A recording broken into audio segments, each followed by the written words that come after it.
மாப்பிள்ளை வீட்டுக்காரவங்க பொண்ணுக்கு வந்து டிமாண்ட் வைக்கிறதுனா நான் வந்து 100 பவுன் நகை போடுங்கன்னு நான் கேட்க கிடையாது. அதே மாதிரி பெரிய பங்களா வீடு கட்டி கொடுங்கன்னு நான் கேட்கல.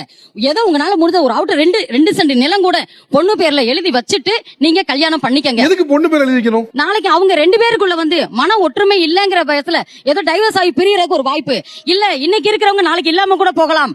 அப்ப அந்த ப்ராப்பர்ட்டி இருக்குல்லையா, அதை வச்சு அந்த பொண்ணு வாழ்ந்துக்கிறவா. இப்ப நீங்க சொன்ன கண்டிஷன்ல தான் உங்க பொண்ணுக்கு மாப்பிள்ளை பாக்குறீங்களா? நான் சொன்ன கண்டிஷன்ல தான் என் பொண்ணுக்கு கல்யாணம். என் பொண்ணு இப்ப காலேஜ். நீங்க எப்போ உங்க பொண்ணுக்கு மாப்பிள்ளை பாக்குற உத்தேசம்? எப்படியோ ஒரு 3 வருஷம் 4 வருஷம். 3 வருஷம் கழிச்சு இந்த டிமாண்ட் தான். அதாவது நிலமோ வீடோ உங்க பொண்ணு பேர்ல வச்ச பிறகு தான் கல்யாணம். ஏதாவது கொடுத்தாதான் நாங்க கல்யாணம் பண்ணி கொடுப்போம். நாங்க கொடுக்கறது விருப்பம் அப்படி கொடுப்போம். இப்ப இவங்க சொல்ற டிமாண்ட் உங்க சைடுல எத்தனை பேர் ஏத்துக்கிறீங்க? இல்ல ஒரு நிமிஷம், ஏத்துக்கிறவங்க மட்டும் கை தூக்குங்களேன். உங்க சைடுல ஏத்துக்கல. ஒரு பொதுவா ஒரு டிமாண்ட் வைக்கணும்னா அந்த டிமாண்ட் வந்து 2 பக்கமும் ஃபேவரபிளா இருக்கணும். நீங்க உங்களுடைய கன்சர்னை மட்டுமே பாக்குறீங்களே தவிர எதிர்பக்கத்துல பாக்கல.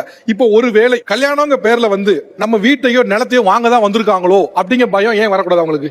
ஏன்னா உங்க டிமாண்ட்ல பூராமே ஏன் எனக்கு ஃபேவர் எதுவுமே இல்ல, உங்க ஃபேவர்ல இருக்கு. எனக்கே சந்தேகம் வரக்கூடாது. இன்னைக்கு நடக்குதா இல்லையா? நடக்குது இல்ல. அப்ப எனக்கு சந்தேகம் வரதான் செய்யும். ஒருவேளை என்கிட்ட சொத்தை அபகரிக்கிறதுக்கோ வீட்டையோ நிலத்தையோ அபகரிக்க பாக்குறீங்களோன்னு சந்தேகம் எனக்கு ஏன் வரக்கூடாது?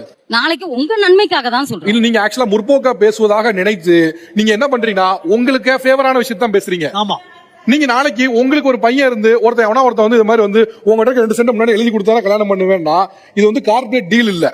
எதை நம்பி கொடுக்கறது? நானு உங்க பொண்ணு யாருன்னு தெரியாது, என்ன பண்ணுவாங்கன்னு தெரியாது, உங்க ஃபேமிலி எப்படின்னு தெரியாது. எதை நம்பி நான் 2 சென்ட் நிலத்தையோ ஒரு 6 சென்ட் நிலத்தையோ ஒரு வீட்டையோ நான் எப்படி கொடுப்பேன்?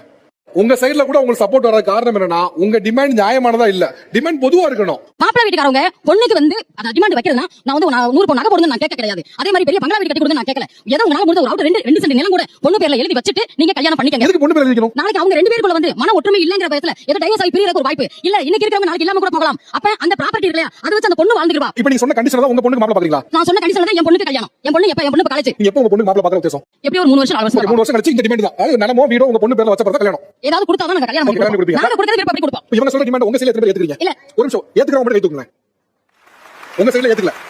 ஒரு பொதுவா டிமாண்ட் வைக்கணும். அந்த டிமாண்ட் வந்து 2 பக்கமும் ஃபேவரபிளா இருக்கணும். நீங்க உங்களுடைய கன்சர்னை மட்டுமே பாக்குறீங்களே தவிர எதிர்பக்கத்துல பாக்கல. இப்போ ஒரு வேளை கல்யாணங்க பேர்ல வந்து நம்ம வீட்டையோ நிலத்தையோ வாங்க தான் வந்திருக்காங்களோ அப்படிங்கிற பயம் ஏன் வரக்கூடாது உங்களுக்கு? ஏன்னா உங்க டிமாண்ட்ல பூராமே எனக்கு ஃபேவர் எதுவுமே இல்ல, உங்க ஃபேவர்ல எனக்கு சந்தேகம் வரக்கூடாது. இன்னைக்கு நடக்குதா இல்லையா? நடக்குது இல்ல. அப்ப எனக்கு சந்தேகம் வரதான் செய்யும். ஒருவேளை என்கிட்ட சொத்தை அபகரிக்கிறதுக்கோ வீட்டையோ நிலத்தையோ அபகரிக்க பாக்குறீங்களோன்னு சந்தேகம் எனக்கு வரக்கூடாது. நாளைக்கு உங்க நன்மைக்காக தான் சொல்றேன். இல்ல, நீங்க ஆக்சுவலா முற்போக்கா பேசுவதாக நினைத்து நீங்க என்ன பண்றீங்கன்னா உங்களுக்கு ஃபேவரான விஷயத்தை தான் பேசுறீங்க. ஆமா, நீங்க நாளைக்கு உங்களுக்கு ஒரு பையன் இருந்து ஒருத்தன் வந்து இது மாதிரி வந்து உங்ககிட்ட 2 சென்ட் முன்னாடி எழுதி கொடுத்தா கல்யாணம் பண்ணுவேன்னா இது வந்து கார்பரேட் டீல் இல்ல. எதை நம்பி கொடுக்கறது? நானு உங்க பொண்ணு யாருன்னு தெரியாது, என்ன பண்ணுவாங்கன்னு தெரியாது, உங்க ஃபேமிலி எப்படி தெரியாது. எதை நம்பி நான் 2 சென்ட் நிலத்தையோ ஒரு 6 சென்ட் நிலத்தையோ ஒரு வீட்டையோ எப்படி கொடுப்பேன்?